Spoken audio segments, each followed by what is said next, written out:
Novel का नाम ज़िंदगी ए तेरे नाल, जिसको तहरीर किया है हरम शाह ने। किस्त नंबर 4। कनीज घबराते हुए अम्मा भी के कमरे में आई। दरवाजे के बाहर खड़े होकर ससुराल में अपने हाथ मसले, न जाने अब अम्मा भी इसके साथ कैसा सलूक करती। आखिरकार हिम्मत करके इसने दरवाज़ा खटखटाया। शफीक सी आवाज़ की इजाज़त देने का अंदर दाखिल हो गई।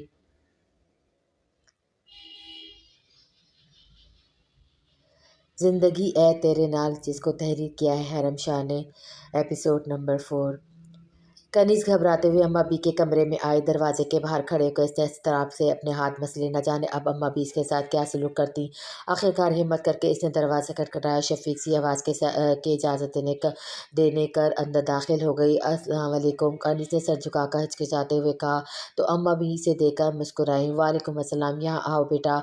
इनके मोहब्बत से पुकारने पर कनीज इनके पास आ गई तो अम्मा बी ने इसका हाथ थामकर इसे अपने पास बिठा लिया। मुझे माफ़ कर दो बेटा, मैंने तुम्हें रास्ता के सिम में देखकर फिर तुम्हारा हाल भी नहीं पूछा। मैंने तो ख्वाब में भी नहीं सोचा था कि वो तुम्हारे साथ ऐसा सलूक करेगी। अम्मा बी ने नरमी से इसका लाल हुआ गाल सहलाते हुए कहा, जबकि नज़रें माथे पर बंदी बट्टी पर थी। नहीं खालम जी, आप माफ़ी ना मांगे, बड़ी माफ़ी नहीं मांगते।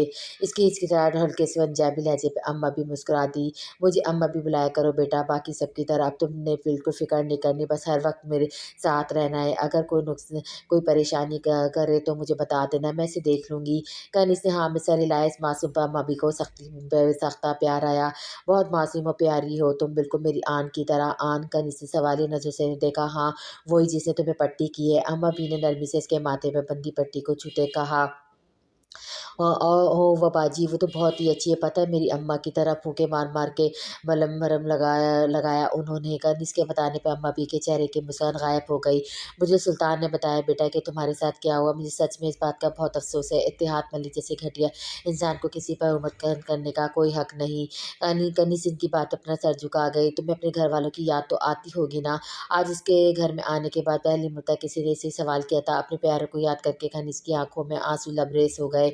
नहीं नहीं नहीं, बाकी सबकी तो खैर है, बस अम्मा अब्बा की बहुत याद आती है। पता है जब खाना नहीं खाती थी तो अम्मा इतने प्यार से अपने हाथ से खिलाती थी, और अब्बा के पैसे नहीं भी होते थे ना तो वो भी मेरे लिए चूड़ियाँ और सामान लाते थे। इन्हें पता था इनकी नूरी को बहुत पसंद है ये दोनों। वो वही याद करके कनीज़ अपना जब्त खो बैठी थी, इसी से सक कर रोते हुए इन्हें बताने लगी। और बाजी, मुझे बिजली के चमकने से डर लगता है, तो जब भी बिजली चमकती है तो बाजी मुझे अपने साथ लगा के सुला देती है। और मोटू पतलू अपने भाइयों को याद करके कनीज़ की आँखों में नम आँखों के साथ साथ होठों पर मुस्कुराहट आई। वो मेरे साथ गुड़ियों से पैन पुरानी पंजाबी खेल खेलते थे। अम्मा बी ने नरमी से इसका गाल थामा था। मुझे थोड़ी थोड़ी इनकी याद भी आती है, लेकिन अम्मा अब्बा सबसे ज़्यादा याद आते हैं। कनीज़ इतना कहकर फिर से सिसक कर रोती तो अम्मा बी ने नरमी से इसके आंसू को पोंछा। नहीं मेरे बच्चा, रो मत, मैं वादा करती हूँ तुमसे कोई ना कोई रास्ता निकाल कर तुम्हें तुम्हारे माँ बाप से ज़रूर मिलाऊंगी, और बाजू और मोटू पतलू से भी। कनीज़ ने मुँह बनाकर कहा तो अम्मा बी का हल्का सा हँस दी। हाँ, इनसे भी, हाँ, इनको मुस्कुराता देगा। कनीज़ भी अपने आंसू पोंछकर मुस्कुरा दी। आप बहुत अच्छी हैं अम्मा बी, तुम भी बहुत अच्छी हो प्यारी सी गुड़िया। अम्मा बी ने नरमी से कनीज़ का गाल था खींच कर कार खड़ी हुई। मैं इस वक्त ज़रा बाहर घर वालों के साथ बैठती हूँ, तुम आराम से सो जाओ, लेकिन पहले मैं तुम्हारे लिए खाना भिजवाती हूँ, तुम कुछ खा लेना। अम्मा बी इतना कहकर कमरे से चली गई और कनीज़ वहाँ बैठकर आज हुए हर वाक़ये को याद करने लगी। तभी दरवाज़ा खटकने की आस-पास की सोचों का तसलसल टूटा तो वो जल्दी से उठकर दरवाज़े तक गई और दोनों दरवाज़ा खोल दिया। ये खाना अम्मा बी ने भिजवाया है। एक मुलाज़िमा ने खाना कनीज़ के सामने करते हुए सर झुकाकर कहा तो कनीज़ ने खाना पकड़ लिया। अब क्यों मुँह नीचे करके खड़ी हो? कल तो बड़े खकमे लगाकर हँस रही थी मेरे पर जब मैं सफाई कर रही थी। कनीज़ ने मुँह बनाकर कहा तो मुलाज़िमा खामोशी से वहाँ से चली गई। किसनी मिसनी चालाकू मासी, अब देखो कैसी अम्मा हाज़िर बन रही हैं। कनीज़ ने दाँत पीसकर कहा और कमरे में आकर ट्रे मेज़ पर रखी। ट्रे में 3 से 4 तरह का खाना देखकर इसने अपनी बेतहाशा भूख का एहसास हुआ। इसने बिस्मिल्लाह पढ़कर खाना शुरू किया और खाना खाते हुए इसे उसने सुलग पर बेसाख्ता इसकी आँखें नम हुई। साईं जी हमेशा ऐसा ही रहें, या अल्लाह पाक जी अब वो मुझसे इतना ज़्यादा काम ना करवाएँ। कनीज़ ने बेसाख्ता दुआ की और इसका खाना खाने के कुछ देर बाद ही मुलाज़िमा आकर वो ट्रे उठाकर ले गई। कनीज़ को याद आया कि अम्मा भी ने इसे सोने को कहा था। कमरे में मौजूद सोफ़े पर लेटकर अपना दुपट्टा ऊपर लिया और थकन से चूर कुछ ही देर में इर्द-गिर्द से फरामोश होती हुई गहरी नींद में डूब गई। इस बात से बेखबर कि इसे कुछ देने की गर्ज से वहाँ आया। सुल्तान इसे यूं सोफे पे सोता देखकर बेख्तियार इसकी जानिब आया था और कितनी देर वो इसके पास खड़ा इसे मासूमियत से सोते हुए देखता रहा। फिर इसने खुद पर जब्त करते हुए हाथ में पकड़े शॉपिंग बैग इसके पास पड़े मेज पे रखे और कुछ सोचकर एक कागज़ पकड़कर इस पर कुछ लिखने के बाद वो नोट इन शॉपिंग बैग्स पे रखकर खनीज को देखने लगा। कोशिश करूंगा कि तुम्हारे बिन कहे ही तुम्हारी हर ख्वाहिश पूरी कर दूं। बस थोड़े डरने पर तुम्हें अपनी आगोश पे भरकर सुला नहीं सकता, लेकिन काश ऐसा भी कर सकता। काश। इतना कहकर सुल्तान ने अपना हाथ इसकी जानिब बढ़ा, नरमी से इसके सर पर पद्दी पट्टी के बाद इसके गाल को छुआ। नज़र भटक कर फिर से इन कटाऊ और दाढ़ नीम वाल लबों पर जा ठहरी तो बेसाख्ती से अपने अंगूठे के इसके निचले लब को सहलाया। वो बेख्तियार मी में अपने सोए जज्बात को फिर से भड़का चुका था, इसलिए जब से मुठिया खिसता उठा और वहाँ से चला गया। इसके जाने के बाद कुछ देर बाद इसकी आंख खुली तो पहली नज़र अपने पास पड़े इन बड़े शॉपिंग्स बैग्स पे पड़ी। ये शॉपर किसके हैं? कहीं अम्मा बी के तो नहीं? कर इसने उठकर सोफे पे बैठते सोचा, फिर इन अम्मा बी की चीज़ें समझ के अलमारी में रखने की गर्ज से उठी तो इसकी नज़र इन पे पड़े कागज़ पर गई। कनीस ने इस कागज़ को पकड़ा तो इसमें प्यारी सी लिखाई में उर्दू में कुछ लिखा था। कनीस ने आहिस्ता आहिस्ता अल्फाज के तोड़ जोड़ करते हुए इन अल्फाज को पढ़ना शुरू किया। इसमें तो तुम्हारे लिए हर चीज़ है, फिर कभी कुछ चाहे हो तो मुझे बता देना। सुल्तान सुल्तान के नाम पर कनीस का दिल बहुत ज़ोरों से धड़का। तो क्या ये सब सुल्तान इसके लिए लाया था, अम्मा बी के लिए नहीं? कनीस ने कँपकँपाते हाथ से पहले 3 बैग खोले जिनमें मुख्तलिफ रंगों के कितने ही जोड़े थे। कनीज खुशी से चहकते हुए हर जोड़े को छूकर देखने लगी। हर जोड़ा शोख रंग का इंतहाई ज़्यादा खूबसूरत महंगा जोड़ा मालूम होता था। कनिज़ ने जल्दी से दूसरे बैग को देखा। इसमें इसके लिए जूतों के तकरीबन 4 से 5 जोड़ थे और सभी बहुत प्यारे थे। कनिज़ ने कढ़ाई वाली एक चप्पल पैर में पहन कर देखी तो ये जानकर हैरान रह गई वो इसी के नाप की थी। कनिज़ का हाथ बेसाख्ता तौर पर दूसरी शॉपिंग की जानिब गया जिसमें 2 डिब्बे थे। पहला डिब्बा खोलने पर कनिज़ की आंखें हैरत से फैल गई क्योंकि इसमें सादा सी रंग-बिरंगी चूड़ियाँ थी। हाय और रब्बा! साईं जी ने ये सब मेरे लिए लाया है। कनीज़ ने दूसरा डिब्बा पकड़ा जो काफ़ी छोटा-सा था। इसको खोलकर कनीज़ के माथे पर बल आया। वो इसमें मौजूद छोटी-सी डिबिया का मकसद समझ नहीं पा रही थी। लेकिन जब इसने डिबिया को खोला तो उसकी होठों की मुस्कुराहट गहरी हो गई। साईं जी मेरे लिए सुरमा भी लाए हैं। कनीज़ का बस नहीं चल रहा था कि वो खुशी से पागल हो जाए। इसलिए जल्दी से उठकर ड्रेसिंग के सामने गई और वो काजल जिसे वो सुरमा समझती थी आँखों में लगाकर मुस्कुराते हुए खुद को देखने लगी। फिर इसने नीले रंग का एक जोड़ा पकड़कर अपने साथ लगाया तो इसकी मुस्कान गहरी हो गई। अल्लाह मियाँ जी, साईं जी तो बहुत अच्छे हैं, बल्कि वो सबसे अच्छे शौहर हैं। कनीज़ ने खुशी से चहकते हुए कहा। वो मासूम तो ये भी नहीं जानती थी कि बस एक कतरा पाकर इतनी खुश हो रही थी, जबकि खुदा ने तो इसे पूरा दरिया सौंपा हुआ था। बस दरिया तक पहुँचने के लिए इस मासूम को अंगारों पर से गुजरना था। आज अर्शमान और उनकी माइयों की रस्म थी। इस घर से हवेली को पूरी तरह से सजाया गया था। बाहर से हवेली में इतनी लाइटिंग की गई थी कि रात में वो दमकती हुई दूर-दूर तक गाँव तक नज़र आ रही थी। वो अंदर से भी हवेली को पीले और सफ़ेद पर्दों के साथ-साथ फूलों और दरियों से सजाया जा रहा था। अर्शमान खुद अपनी निगरानी में सजावट करवा रहा था। वो चाहता था कि आन अपनी ज़िंदगी के इस खास मौके को कभी ना भूले। आन को याद करके अर्शमान के होठों पे तबस्सुम छा गया। इसे हर वो लम्हा याद आने लगा जो इसने आन के साथ गुज़ारा था। बचपन में भी ना तो वो इसे सुल्तान के साथ खेलने देता था, ना ही अज़म के साथ, बस इसे खुद से ही जोड़े रखता था। इसके साथ इसी गुड़ियों से खेला करता था और उसकी पोनियाँ भी खुद ही करता था। शमान को याद था कि इसकी चच्ची यही कहती थी कि इन्हें आन को सँभालना नहीं पड़ता, इनका आधा काम तो शमान कर देता है। वो सब याद करके शमान के होठ पे मुस्कुरा दिया। आज वो अपने इश्क की मिराज पे था। इसे जीत कर अपने दुश्मनों के सामने फ़तेहयाब होने वाला था। इसने सोचा था कि घरवालों से बात करके आन से अपना निकाह पहले ही करवा ले, लेकिन वो आन को ये नहीं देखना चाहता था कि इससे इनकी मोहब्बत की ताकत पे भरोसा नहीं था। वो जानता था इनकी मोहब्बत में इतनी ताकत ज़रूर थी कि वो मोहब्बत फ़तेहयाब होती, वो जिससे अपनी हर दुआ में बस आन को माँगा था। इसका खुदा कैसे इससे आन को छीन सकता था। साहब जी ये फूल कहाँ पर लगाऊँ? एक आवाज़ पर अर्शमान की सोचों का तसलसल टूटा। अर्शमान ने इर्द-गिर्द का जायज़ा लेते हुए एक जानिब इशारा किया तो वो आदमी इस तरफ से लग गया। अर्शमान वहाँ से जाने लगा तो उसका ध्यान लीज़ा पर गया जो ट्राउज़र टी-शर्ट पहने वहाँ बालों को ऊँचा चौड़ा बनाए इसी जानिब आ रही थी। लीज़ा को देखते अर्शमान की आँखों में नफ़रत होती, जबकि अर्शमान को देखकर उसने मोबाइल ट्राउज़र की जेब में रखा और सी की जानिब आ गए। ओह! तो आप खूब तैयारी चल रही है शादी की, लीज़ा ने इर्द-गिर्द देखते हुए कहा। अर्शमान की आँखों में गुस्सा देखकर भी वो उसके करीब आई थी। तुम बस 4 दिन की मेहमान हो, यहाँ तो बेहतर है कि मेहमान बनकर रहो। अर्शमान की बात पर लीज़ा के होंठ सिकुड़े। सोच लो मिस्टर बैड बॉय, तुम चाहो तो मैं बाख़ुशी हमेशा के लिए यहाँ रह सकती हूँ। लीज़ा थोड़ा और करीब हुई तो अर्शमान बेसाख्ता इससे दूर हो गया।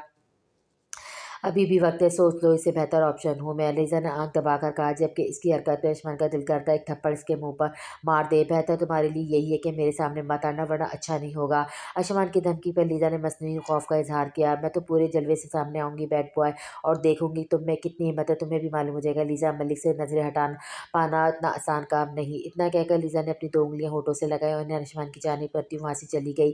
जबकि इसकी इतनी शांत रवैये पर आयुष्मान हैरान था। इसे लगा वो घर आकर खूब वलवला करेगी।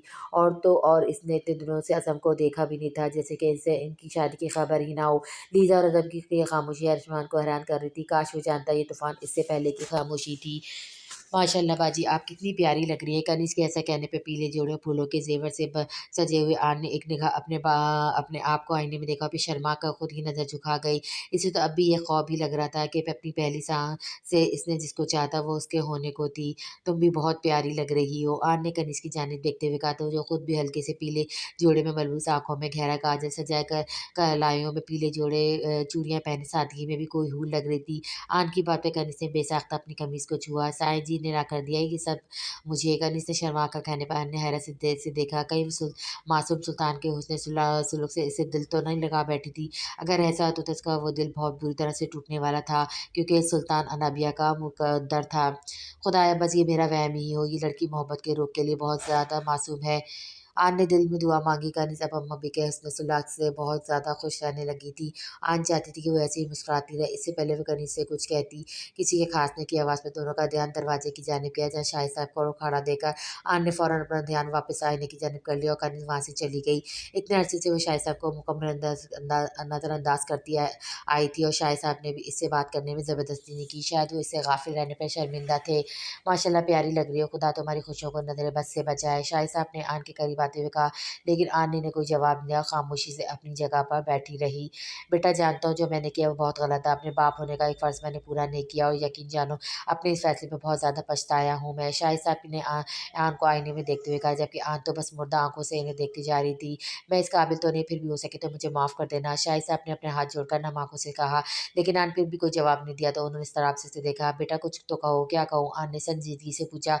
तो शाहिद नम आँखों से इसे देखने लगा। कुछ भी, गुस्सा करो मुझ पर, लड़ लो मुझसे, कुछ भी कह लो, बस एक बार बात तो कर लो। शाहिद की बात आन के होठों पर तंज़िया मुस्कुराहट आई। किस हक़ से लड़ूँ आपसे, किस हक़ से गुस्सा करूँ आप पर, जिस औलाद ने बाप के होते हुए भी यतीमों वाली ज़िंदगी गुज़ारी, हर लम्हा ये ताना बर्दाश्त किया कि मेरे बाप को ही मेरी ज़रूरत नहीं। स्कूल में जब कोई मुझसे पूछता कि मेरे बाबा कहाँ हैं, तो मेरे पास कोई जवाब नहीं होता। आन ने मुर्दा आँखों से इनकी जानिब देखा। मुझे अब आपके बगैर जीने की आदत हो गई। अब आपके होने या ना होने से मुझे कोई फ़र्क नहीं पड़ता। लेकिन अगर मेरे माफ़ कर देने से आपको सुकून मिलता है तो जाएँ, आपको माफ़ किया। आन की बेमर्ती पर शाहिद का दिल कट के रह गया, लेकिन वो इसी के काबिल थे। हो सके तो मुझे दिल से माफ़ कर देना बेटा, बस तुम हमेशा खुश रहो, मेरे लिए इतना ही काफ़ी है। कोशिश करूँगा कभी बाप होने का हक़ अदा करूँ, जो मैंने आज तक नहीं कर पाया। इतना कहकर शाहिद ने इसके सर पर हाथ रखा और अपना आँसू पोंछते वहाँ से चले गए, जबकि इनकी जाती आन के गले में बंदी आँसुओं की गठरी आज़ाद हुई और बहुत से आँसू इसकी आँखों से बहकर इसकी हथेली को भिगोने लगे। दरवाज़ा खटकने के आस पर आन ने अपने आँसू पोंछे और अंदर आने की इजाज़त दे दी। एक मुलाज़िमत जिसने अपना चेहरा दुपट्टे से छुपाया हुआ था, जूस का गिलास लेकर कमरे में दाखिल हुई। बीबी जी ये आपके लिए। आन ने हैरत से जूस के गिलास को देखा, लेकिन मैंने तो ये नहीं मंगवाया था। आन की बात पर वो मुलाज़िमत थोड़ा-सा एज़तराब में आ गई। वो भी जी ये शमाल साहब ने आपके लिए भेजा है, कह रहे हैं लोग बहुत हैं और गर्मी भी है, आपको घबराहट हो गई होगी इसलिए।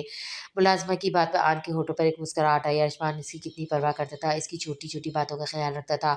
आन के इस बात में सलेना आने पर मुलाज़िम वहाँ से चली गई और आन ने वो गिलास पकड़कर होठों से लगा लिया।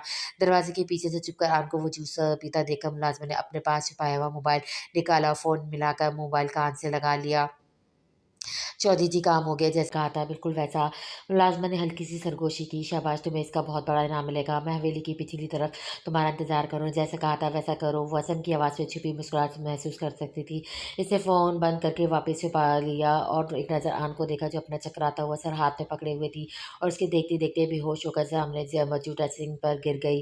मुलाज़िमा ने जल्दी से इसके पास जाकर इसे एक चादर से छुपाया, धड़कते दिल के साथ इसे अपने साथ लगाकर सबकी नज़रों से बचते हुए पिछले दरवाजे की जानिब चल दी। हवेली की पिछली जानिब पर वो दरवाज़ा खोलकर वो आन को बाहर लाई, तो नज़र वहाँ खड़ी काली प्राडो और उसके बाहर खड़े 2 आदमियों पर पड़ी। सब बाहर तकरीब में मसरूफ़ हैं, इन्हें पीछे के रास्ते से ले जाओ और ध्यान रखना कि किसी को कानो-कान खबर ना हो। अगर किसी को पता लग गया ना कि तुम लोग अपना अंजाम सोच नहीं सकते। एक आदमी ने हाँ में सर हिलाया, आन को पकड़ना चाहा, लेकिन तभी एक मज़बूत हाथ इसकी कलाई थम गया और 2 आँखों ने इसे बुरी तरह से घूरा। ऐसा सोचना भी मत। अज़म ने इतना कहकर इसका हाथ छोड़ा और आन का बेजान वजूद अपनी बाहों में लेकर मुस्कुराया। इसकी जीत और शमाल मल की बर्बादी दोनों उसकी आगोश में थी। बोला था ना कि तुम मेरी होगी, देख लिया, चुरा लिया मैंने तुम्हें इससे। अज़म ने इसके चेहरे पे एक निगाह डालकर कौर से बाहों में उठाते हुए गाड़ी में सवार हो गया। इसके ऐसा करते ही दोनों आदमी भी गाड़ी में बैठे वहाँ से चले गए। इनके जाते ही मुलाज़िमा ने शुक्र ने अदा किया, वापस हवेली में दाखिल हो गए। बस वो ये दुआ कर सकती थी कि फ़िलहाल शहमान मलिक को इस बात की खबर ना हो। इसके होने वाली बीवी को अज़म चौधरी ने इसे चुरा कर लेकर जा चुका था। आन को होश आए तो पहले तो अपने चकराते सर की वजह से आँखें ही नहीं खोल पाई। फिर हर चीज़ जैसे याद आने पे ऐसे झटके से आँखें खोली और सैम का इर्द-गिर्द देखने लगी। इस वक़्त एक शानदार से कमरे में बेड पे लेटी थी। अपने भारी होते सर को नज़रअंदाज करती हुए जल्दी से उठी और दरवाज़े के पास जाकर इसे खोलने की कोशिश करने लगी। ऊपर पहने पीले जोड़े को देखकर इसकी पलकें नम हो गई। वो सोच भी नहीं सकती थी अगर वो घर वालों को ना मिली तो क्या होगा? अशफ़ान तो इसे वहाँ ना पाकर पागल हो जाएगा। ये सब सोचकर अन बहुत ज़्यादा बेचैन हो चुकी थी। इसी दरवाज़े को पूरी ताकत से खटखटाने और झंझोड़ने लगा। "खोलो दरवाज़ा, क्यों लाए हो मुझे यहाँ?" आन रोते हुए चिल्लाने लगी। वो बस किसी भी तरह से यहाँ से जाना चाहती थी। शायद इसके चिल्लाने का असर हुआ और वहाँ कोई आया था। दरवाज़े के हैंडल को हिलता देखकर आन डरते हुए पीछे और अपनी हिफाज़त के लिए किसी शय को ढूँढने लगी। "ओह! तो होश में आ गई तुम, अच्छा-सा है, ज़्यादा इंतज़ार नहीं करना पड़ेगा।" इस गंभीर आवाज़ पर आन ने हैरत से दरवाज़े की जानिब देखा जहाँ अज़म खड़ा मुस्कुराते हुए इसे देख रहा था। फिर वो कमरे में दाखिल हुआ, दरवाज़ा बंद कर दिया। "तो तुम अज़म, ये सब तुम?" आन हैरत से पूछने लगी। इसने कभी ख्वाब में भी नहीं सोचा था कि अज़म इस हद तक गिर जाएगा। "हाँ डॉक्टरनी जी, और मैं किसी में हो सकती है भला इतनी ज़रूरत?" अज़म इतना कहकर आन के करीब हुआ, लेकिन आन 2 कदम पीछे होकर इससे दूर हो गई। "क्यों लाए हो तुम मुझे यहाँ?"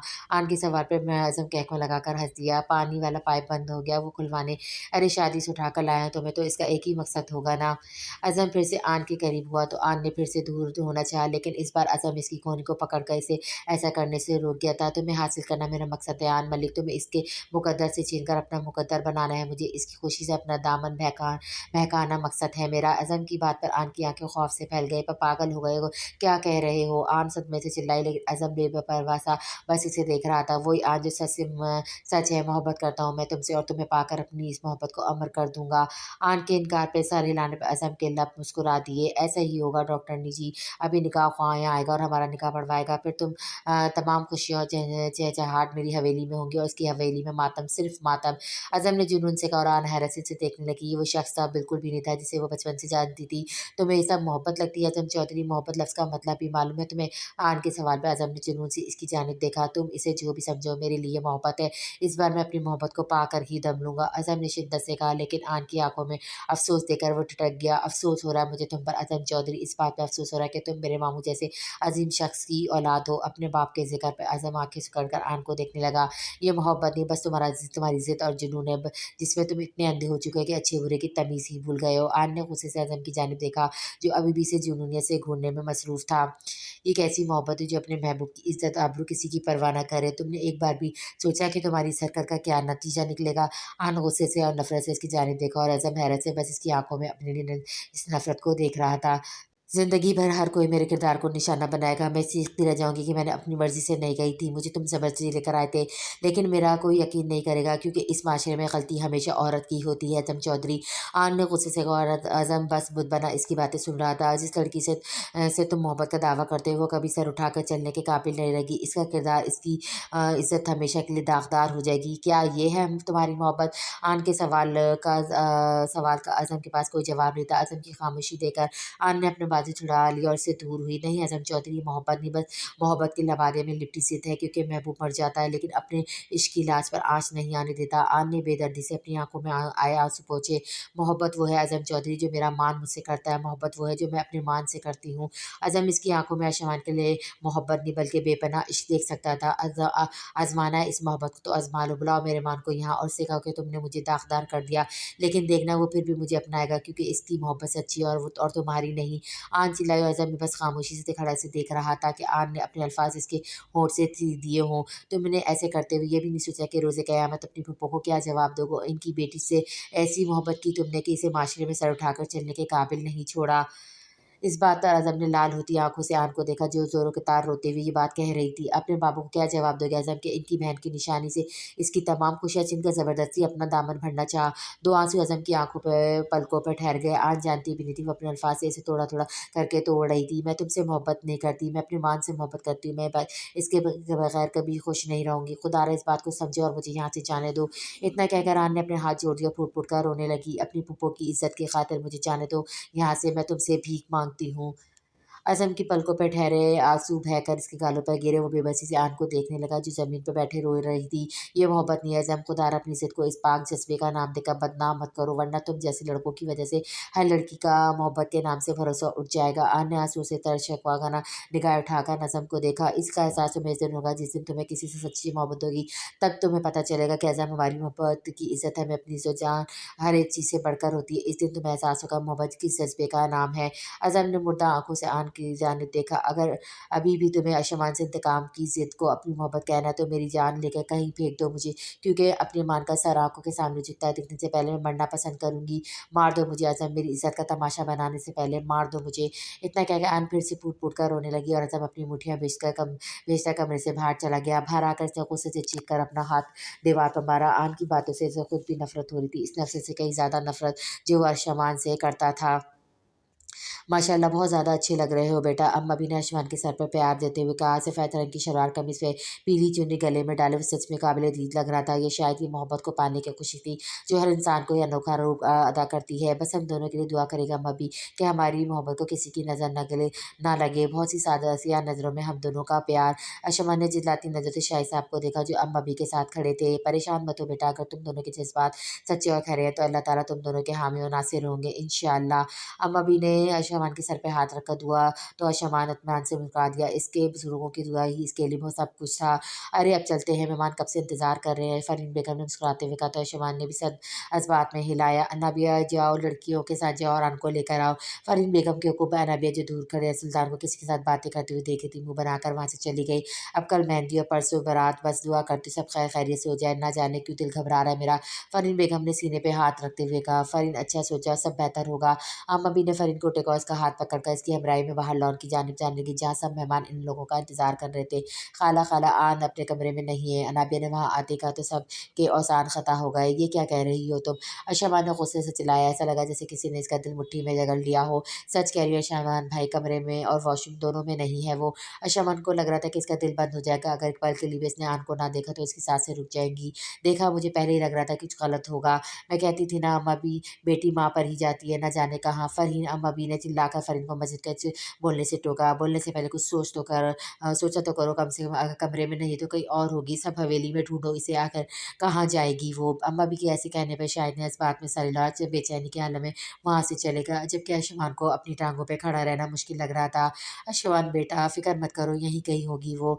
अम्मा भी के ऐसे कहने पे अशमान ने हाँ भी सर हिलाया। हाँ, वो यहीं कहीं होगी। भला आन अशमान से दूर कैसे जा सकती थी? अशमान फ़ौरन वहाँ से चला गया और उनको ढूँढने लगा। कुछ ही देर में वो हवेली का चप्पा-चप्पा ढूँढ चुके थे, लेकिन आन की कोई खबर नहीं थी। हँस गुज़रते लम्हे के साथ अशमान को लग रहा था कि कोई इसके जिस्म से इसकी जान निकाल रहा हो। मायूस होकर जब सब मायूस होकर जब सब वापस हॉल में आए तो फ़रीन बेगम मुँह बनाकर सबको देखने लगी। देखा ना, इसने अपना असली रंग इसी दिन से डरती थी। मैं जानती थी लड़की मेरे अरशमान के काबिल नहीं, इसे बर्बाद कर देगी। देख ले, निकली ना अपनी माँ की तरह घटिया। बस अम्मी और अरशमान के चिल्लाने पे सब हैरत से इसे देखने लगे। मेरी आन के बारे में कुछ भी मत कहिए, खुद से ज़्यादा भरोसा है मुझे इस पर। अशमान के अल्फाज में ही नहीं, इसकी आंखों में भी इस बार को फ़रीन बेगम ने चुपती निगाहों से देखा। इस सब के बाद भी अशमान, तुम्हें इस पर भरोसा है? किस मिट्टी के बने हो तुम? तुम्हें समझ नहीं आ रहा कि आन अम्मा भी की आवाज़ पे सबने फ़ौरन की नज़रों के ताकों में दरवाजे की जानिब देखा जहाँ आन खड़ी सहमी निगाहों से सबको देख रही थी। आन को देखकर अशमान को लगा इसकी सांसें रुकी, सांस बहाल हो गई। बगैर सोचे समझे या किसी के परवाह किए बगैर आन के पास इसे अपने सीने में छुप भेज लिया था। अशमान की मोहब्बत आन के कब से रुके हुए आंसू आंखों से बह निकले। तुम ठीक तो हो? कहाँ थी तुम?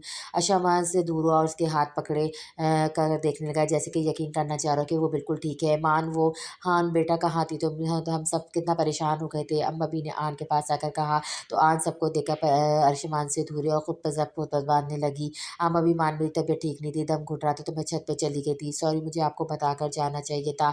आन ने सर झुकाकर कहा, लेकिन वो सच भी तो नहीं बता सकती थी क्योंकि सच सब बर्बाद कर देता। कोई बात नहीं बेटा, बस हम सब पर काफ़ी परेशान हो गए थे। फिर कभी ऐसा हो तो किसी को बता ज़रूर देना। आन ने इस बात में सर हिलाया। अब कैसी तबीयत है तुम्हारी? अम्मा भी के पूछने पर आन ने एक नज़र आसमान को देखा जो इसे किसी शोबे नहीं बस फ़िक्रमंदी से देख रहा था। हाँ, इसने अज़म को जो कहा था वो सब सच था। इसका मान इसे अपनी इज़्ज़त और अपनी जान और इज़्ज़त हर चीज़ से बढ़कर चाहता है। अब काफ़ी बेहतर हूँ। अम्मा भी ने हाँ में सर हिलाया। अनाबिया इसे इसके कमरे में छोड़ा, थोड़ा खुद को तरोताज़ा कर ले, तब तक हम मेहमानों के दरमियान चलते हैं।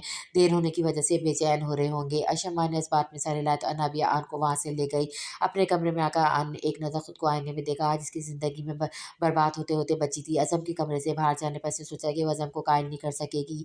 वो जानती थी कि वो कुछ भी कर लेती, ना अज़म इसे वहाँ से भागने देता और ना ही वो इसका मुकाबला कर पाती। इसलिए वो हार मानकर अपने घुटनों में चेहरा दिए सिसक के रोने लगी थी। लेकिन तभी अज़म वापस कमरे में दाखिल हुआ और एक चादर आन की जानिब बढ़ाई। मुझे माफ़ कर दो, मैं बहक गया था, इसे बर्बाद करने की ज़िद में भूल गया था कि मैं इससे ज़्यादा तुम्हें बर्बाद कर रहा हूँ। तुम ये खुद पर उड़कर बाहर आ जाओ, जहाँ से तुम्हें लाया था सही सलामत वहीं वापस पहुँचा दूँगा। इतना कहकर अज़म कमरे से बाहर चला गया और आन फ़ौरन चादर लेकर इसके पीछे आई थी। सारा रात उसने खामोशी से गाड़ी चलाई थी और फिर गाड़ी को मुल्कों की हवेली के पीछे दरवाजे के पास खड़ी कर दी। तुम आज़ाद हो आन। अज़म इसके ऐसे कहने पे आन ने एक नज़र इसे देखा था। दुआ करूँगा कि खुदा तुम्हारे हिस्से में भी किसी की बेपनाह मोहब्बत और खुशियाँ लिख दे। आन की बात पे अज़म ने एक तल्ख़ मुस्कुराहट के साथ इसकी जानिब देखा था। तुम्हारी दुआ कबूल नहीं होगी क्योंकि खुदा पहले ही मेरे हिस्से की मोहब्बत भी आसमान के दामन में डाल चुका है। अपनी ज़िंदगी में खुश रहना। इतना कहकर अज़म ने गाड़ी का दरवाज़ा खोला और आन गाड़ी से निकलकर खामोशी से हवेली में दाखिल हो गई। अज़म की मुर्दा आँखों में वो करब इसे तकलीफ़ पहुँचा रहा था, लेकिन वो क्या करती, उसका वह मुकद्दर नहीं थी, वो बस अपने मान का मुकद्दर थी। माइयों का फंक्शन अपने उरूज पे था। आन और शमान को लॉन में बिठा बनाए स्टेज पर बिठाया गया था, लेकिन दोनों के दरमियान एक पर्दा हायल था। औरतें ढोलक पर रवायती गाने गाने में मसरूफ़ थी और बाहर मर्द वहाँ बजते ढोल पर भंगड़ा करने के साथ साथ आतिशबाजी करने में मसरूफ़ थे।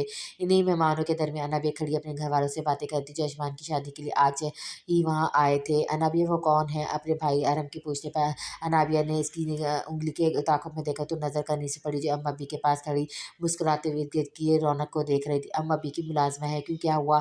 अनाबिया ने आम से अंदाज़ में पूछा तो अनम के होठों पे गहरी मुस्कुराहट आ गई। काफ़ी खूबसूरत है। अनम की बात पे अनाबिया ने गहरा साँस लिया। भाई कुछ उल्टा मत करना, सुल्तान ज़रा बर्दाश्त नहीं करते कि कोई भी मुलाज़िम से बुरा सलूक करे। ऐसे में तुम लड़कियाँ छेड़ोगे तो कैसा चलेगा? अरहम ने मुँह बसोर कर अनाबिया की जानिब देखा। खाला और सुल्तान के पैरों में ही क्यों भिज जाती हो तुम? बड़े ख़ानदान में मंगनी क्या हो गई है? तुम तो हम सबको भूल गई। अपने भाई का छोटा-सा काम नहीं कर सकती? लेकिन भाई देखो, कुछ नहीं होगा, इस पर भरोसा रखो, तुम बस एक छोटा-सा काम कर दो, मेरा बाकी सब मैं सँभाल लूँगा। अरम की ज़िद को देखते हुए नबिया ने गहरा साँस लिया। क्या करूँ? बस इस मुलाज़िमा को अपने कमरे में भेज दो, ज़्यादा कुछ नहीं। अरम ने दाँत निकालकर ख़बासत से फरमाइश की तो अनाबिया ने हाँ में सर हिलाया, लेकिन अम्मा बी के होते हुए वो भला इनकी मुलाज़िमा को कैसे हुक्म देती, लेकिन ये मसला भी जल्दी हल हो गया। फ़रहीन बेगम अम्मा बी को लेकर स्टेज पर आन के पास चली गई और अनाबिया मौका देकर कनीज़ के पास आई। सुनो लड़की, अनाबिया के पुकारने पर कनीज़ ने फ़ौरन इसकी जानिब देखा। जी बाजी, आओ, जाओ मेरे कमरे में फूलों के गजरे पड़े हैं, वो लेकर आओ। अनाबिया के हुक्म देने पर कनीज़ ने घबरा कर अम्मा बी की जानिब देखा। लेकिन बाजी, साई जी ने कहा था, मैं बस अम्मा बी के काम करूँगी, किसी और के नहीं। कनीज़ की बात पे अनाबिया ने आँखें सिकुड़ कर इस छोटी-सी लड़की को देखा। कौन साईं जी? वो जो अम्मा बी के छोटे पोते हैं, मैं इनका नाम कैसे लूँ? कनीज़ ने सर झुकाकर कहा, जबकि रुखसार तो सुल्तान के ज़िक्र पे ही दहक उठे थे। ओह! तू सुल्तान की बात कर रही, जानती हो मैं कौन हूँ? मैं सुल्तान की फियांसी हूँ। मेरा हुक्म इनका हुक्म है, तो जो कहा है ना वो करो। अनाबिया ने इतराका कहा, जबकि कनीज़ इसके हुक्म को सुल्तान का हुक्म समझती सच बाद में सर हिलाकर हवेली की जानिब चली गई। अनाबिया के इशारा करते अरब भी ख़ज़ामत से मुस्कुराते हुए इसके पीछे चला गया। अनाबिया के कमरे में पहुँचकर कनीज़ ने हर जगह देख लिया, लेकिन इसे गजरे कहीं नहीं मिले थे। पता नहीं बाजी ने कहाँ रखे गजरे, मैं इनसे पूछ कर आती हूँ। कनीज़ इतना सोचकर मुड़ते हुए एक सीने से टकरा गई तो बेसाख्ता इसके होठों से एक चीख निकली। शीशे अभी चीखना वाला तो मैंने कुछ किया ही नहीं। अरब ने इसके मासूम चेहरे को गलीज़ निगाहों से देखते हुए कहा, जबकि एक अनजान मर्द को देखकर कनीज़ बुरी तरह सहम चुकी थी। मुझे जाने दें साहब जी, मुझे काम है। कनीज़ ने सहम कर कहा और उससे दूर होकर वहाँ से जाना चाहा, लेकिन अरहम फिर से आगे होकर उसका रास्ता रोक गया। इतनी भी क्या जल्दी, थोड़ा दिल बहलाओ दो मेरा, फिर चली जाना। अरहम ने उसके सर पर मौजूद दुपट्टे पर अपना हाथ रखा तो कनीज़ सहम कर इससे दूर होने लगी। अरहम, इससे पहले कि अरहम मज़ीद कुछ कहता, सुल्तान की रोबदार आवाज़ पर अरहम फ़ौरन कनीज़ से दूर हुआ, घबरा कर सुल्तान को देखने लगा, जो इसे ऐसे देख रहा था जैसे ज़िंदा ज़मीन पे गाड़ देगा। जी सुल्तान भाई, मेरे घर में मौजूद हर लड़की मेरी ज़िम्मेदारी है और मैं बिल्कुल गवारा नहीं करूँगा तुम ऐसा कुछ करो, इसलिए आइंदा ज़रा मोहतात रहना। सुल्तान ने खुद पर ज़ब्त करते हुए कहा, जबकि इसने खुद को अरम के वो हाथ तोड़ने से कैसे को रोक रखा था, ये वही जानता था। जी जी जी भाई। अरम इतना कहकर वहाँ से चला गया। सुल्तान ने कनीज़ को घूरा, जो अभी भी खौफ से काँप रही थी। क्या करने आई थी तुम अकेली यहाँ? जानती हो ना सब बाहर है।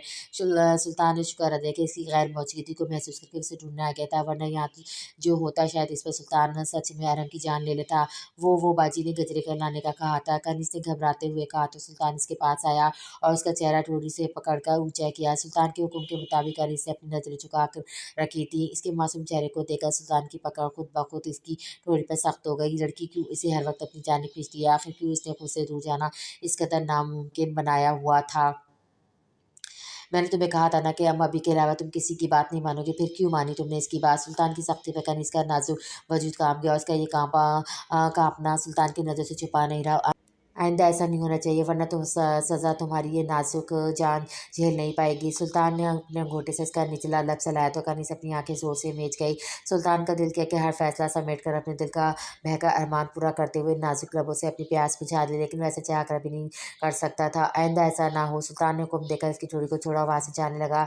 साईं जी, कनीज के पुकारने पर सुल्तान ने पलट कर इसे देखा, जो सर झुकाए वहाँ खड़ी शराब से अपने हाथ मसल रही थी। फांस से साईं जी, फांस से क्या होता है? कनीज के सवाल पे सुल्तान के माथे पे बल आ गए। वो फांस ने लफ्ज़ को समझ नहीं पा रहा था। फियांसी। सुल्तान ने दुरुस्त लफ्ज़ का अंदाज़ा लगाया तो कनीज ने फ़ौरन हाँ में सर हिलाया। जी वो बाजी ने कहा, वो आपकी यही जो आपने बोला है वही है, क्या होता है साईं जी? हाँ, कनीज़ के मासूमियत से पूछने पर सुल्तान फिर से एहसास शर्मिंदगी में घिर चुका था। अगर उसे बताता कि इसका मतलब मंगेतर होता तो इस मासूम पे क्या गुजरती। दोस्त को कहते हैं। सुल्तान कुछ और ना सोचा तो यही बोल गया, जबकि इसकी बातें कनीज़ ने एक नज़र इसे देखा, फिर सर झुकाकर मुंह बसोर लिया। क्या हुआ? सुल्तान पूछे बगैर ना रह सका। लड़के लड़कियों से दोस्ती नहीं करते साईं जी, गुनाह होता है, तौबा कर लें अल्लाह से आप। कनीज़ की बात पर ना चाहते हुए सुल्तान के होठों में मुस्कुराहट आई। क्या कोई आज के ज़माने में इस कदर मासूम और सादा हो सकता है? वो सच में आसमान से आई मासूम परी ही थी, नहीं ना? अब नहीं है ना? अब आप इनके दोस्त। सुल्तान की खामोश को देखकर अनीस से पूछा। नहीं। सुल्तान के जवाब पे अनीस के चेहरे पे मुस्कुराहट और तूफान इत्मीनान आ गया। मैं जो भी हूँ दिल से बस अपनी परी का हूँ। सुल्तान इतना कहकर वहाँ से चला गया, जबकि अनीस के चेहरे की मुस्कुराहट फिर से गायब हो चुकी थी और अब वो मासूम ये सोच रही थी कि ये परी कौन थी। मुल्कों की हवेली पर खुशियों का शोर इस कदर ज़्यादा था कि इससे कितने फासले पे होने के बावजूद अपनी सुनसान हवेली के सुनसान कमरे में लेटा अदम इस शोर को सुन सकता था। ढोल पटाखों और खुशियों की आवाज़ से अपनी तन्हाई से नफरत हो रही थी। इसे खुद से नफरत हो रही थी। जिस खुशी के लिए आसमान के दामन से छीना था, इसे फिर से खुद ही इसके दामन में वापस डाल दिया आया था। लेकिन वो भी क्या करता। आन ने सच ही तो कहा था, इसकी इस हरकत पे इसकी ज़ात हमेशा के लिए सवालों की ज़द में आ जाती। और फिर वो रोज़े क़यामत अपने बाबा माँ और पप्पो को क्या जवाब देता। अपने माँ बाप का ख्याल आते पर आज़म उठकर अलमारी के पास गया और उनमें से अपने माँ बाप की तस्वीर निकाल कर देखने लगा। कभी इनकी हवेली भी खुशियों से चहकती थी, कभी यहाँ भी रौनक और शोर हुआ करता था। वो सब खुशियाँ और रौनक आज अज़म को बहुत शिद्दत से याद आ रही थी। सालगिरह बहुत बहुत मुबारक हो अज़म। देखना जी 16 साल का हो गया हमारा अज़म और पता भी नहीं चला। चले अब जल्दी से अपने बेटे को दुआ दें। असम के कानों में अपनी माँ की आवाज़ पड़ी और आंखों के सामने इनका हौला सा दिखाई देने लगा, जो इस कमरे में अज़म के साथ हाथ में केक पकड़े बैठी थी, जबकि अज़म के बाबा सामने खड़े जान निसार नज़रों से दोनों को देख रहे थे। या अल्लाह मेरे बेटे को लंबी सेहत वाली ज़िंदगी देना और इस मरतबा इसे 8वीं में पास करवा देना, जिसमें ये पिछले 3 सालों से फेल हो रहे हैं। अज़म के बाबा ने हाथ उठाकर दुआ मांगी तो इसकी माँ हल्का सा हंसने लगी। पास तो मैंने इसकी आपकी दुआ से भी नहीं होना बाबा, क्योंकि मैं फेल होता नहीं कर दिया जाता हूँ। असम की बात पर इसके बाबा ने इसे घूरा तो असम की माँ फ़ौरन अपने बेटे को अपने साथ लगा लिया। खबरदार जो आपने मेरे बच्चे को इसकी सालगिरह में बैठा तो बहुत बुरा पेश आऊँगी मैं। असम के बाबा एक ठंडी आह भर कर रह गए। तुम बिगाड़ती रहो इसे, मेरा जन्मा ही हाँ तो एक ही लाल है मेरा, इसे भी ना बिगाड़ूँ। असम की माँ ने शरारत से उसकी जानिब देखा तो असम हंस दिया और इन दोनों को हंसता देखा असम के बाबा भी मुस्कुरा दिए। इन मीठी यादों को याद करके असम की पलकों पर ठहरे आंसू इसके गालों पर बहने लगे। फिर वो ज़मीन पर बैठकर अपने माँ बाप की तस्वीर को सीने से लगाकर सिसक कर रो दिया। इसने रोना कब का छोड़ दिया था। वो तो अपनी तन्हाई से लड़ना सीख चुका था, लेकिन आज इसे इस तन्हाई का शिद्दत से एहसास हो रहा था। इतनी शिद्दत से तो इसे ये एहसास तब भी नहीं हुआ था जब वो अपने बाबा को कब्र में दफना कर आया था। मैं थक गया हूँ बाबा, अकेले रह कर थक गया हूँ, अब मुझसे मज़ीद तन्हा नहीं रह जाता। अज़म ने सिसकते हुए कहा। इस वक्त वो इंसान बिल्कुल नहीं लग रहा था जो हर बात को हंसकर मजाक बना देता था। आज वो मुकम्मल तौर पर बिखरा हुआ शख्स मालूम हो रहा था। क्या मेरा खुशियों पर कोई हक नहीं है? क्या मेरे दामन पर किसी की मोहब्बत नहीं लिखी? अज़म ने इन दोनों की तस्वीर को अपने सीने से निकाल कर देखा। थक गया हूँ मैं बाबा, अब इस तरह से बहुत ज़्यादा थक गया हूँ, अज़म ने रोते हुए कहा। और कितनी देर वो वहाँ फर्श पे बैठकर अपने माँ बाप की तस्वीर सीने से लगाए रोता रहा। अब जबकि मुल्कों की हवेली में अभी भी खुशियों की चहचहाट और शोर उठ रहा था।